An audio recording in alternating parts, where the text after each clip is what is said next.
Bienvenue sur Francotest, la chaîne qui t'aide à réussir le TCF, améliorer ton français et atteindre tes objectifs. Commençons! Aujourd'hui, nous allons traiter l'épreuve d'expression orale, tâche 3, du TCF Canada. L'objectif de cette vidéo est de vous montrer différentes façons d'aborder un même sujet. Pour ce faire, nous allons vous proposer 2 variantes à partir d'une même question. N'hésitez pas à essayer, de votre côté, de refaire l'exercice avec vos propres mots et vos propres exemples. Si vous avez besoin d'aide pour la correction de vos productions, vous pouvez nous contacter. Le numéro est disponible dans la description. Bonjour. Nous allons maintenant commencer l'épreuve d'expression orale, tâche 3. Je vais vous rappeler les consignes. Vous allez devoir exprimer votre point de vue sur un sujet donné sans préparation. Vous parlerez pendant environ 4 minutes 30. Il est important d'organiser votre discours de manière claire en présentant des arguments développés et illustrés par des exemples. Je vous invite à structurer votre réponse avec une introduction, un développement et une conclusion. Voici le sujet.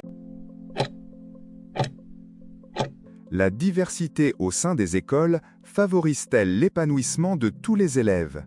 Êtes-vous d'accord avec cette affirmation? Vous souhaitez savoir si, selon moi, la diversité au sein des écoles favorise l'épanouissement de tous les élèves. Très bien.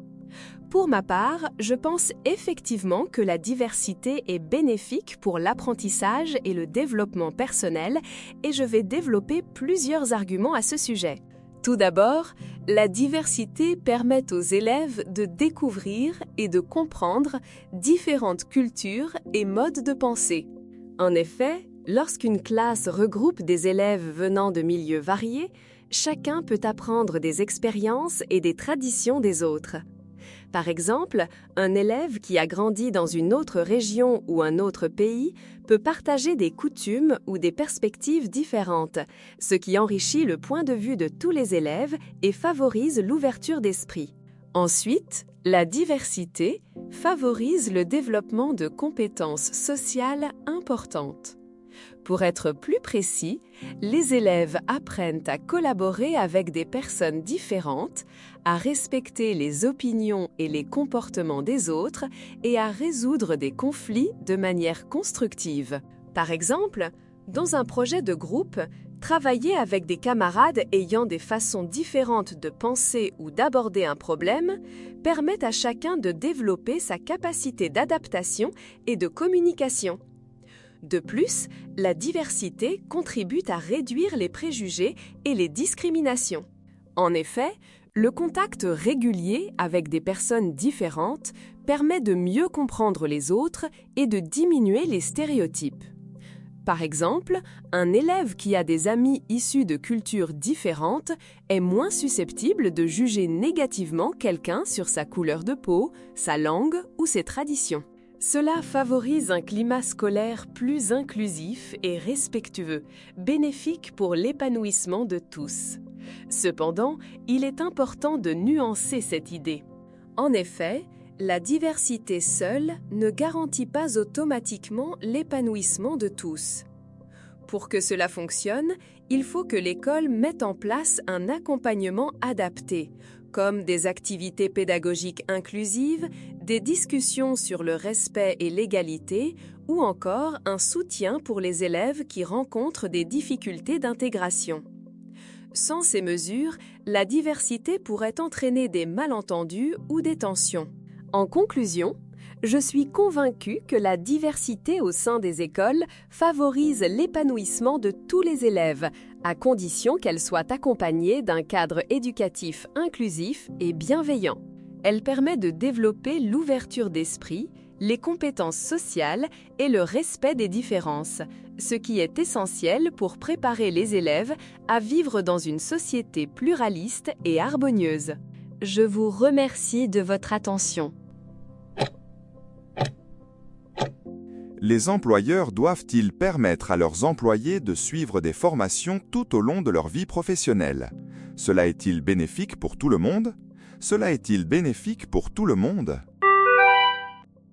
Vous souhaitez savoir si, selon moi, les employeurs doivent permettre à leurs employés de suivre des formations tout au long de leur vie professionnelle et si cela est bénéfique pour tous. Très bien.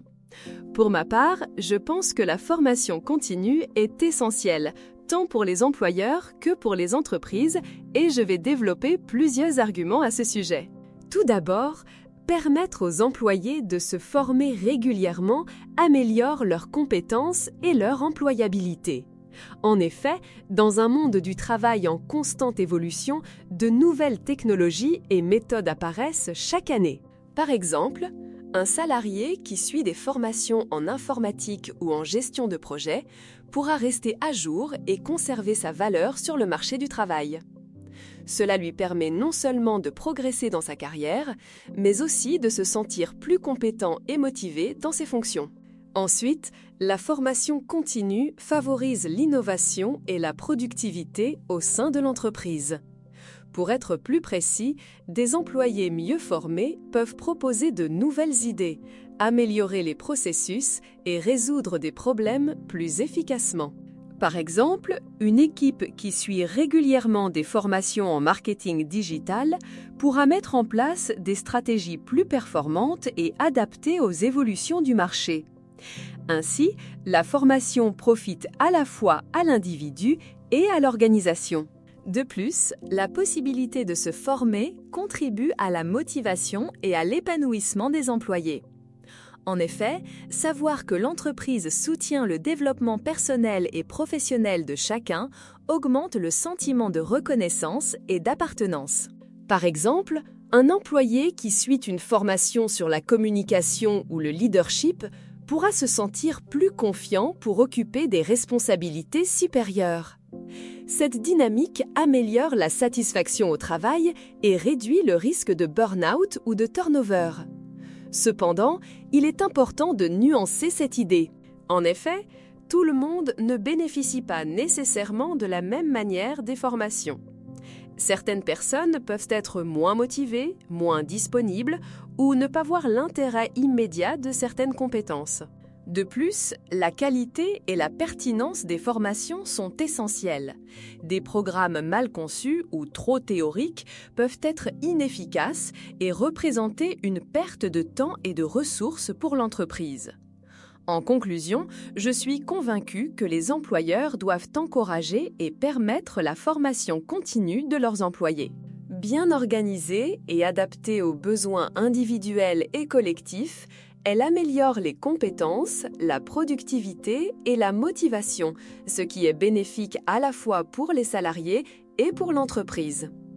Toutefois, il est nécessaire de veiller à ce que ces formations soient pertinentes et accessibles pour que chacun puisse en tirer le meilleur parti. Je vous remercie de votre attention. Merci d'avoir suivi Francotest. Pour aller plus loin et préparer ton TCF comme un pro, visite www.francotest.com et abonne-toi à la chaîne. À bientôt!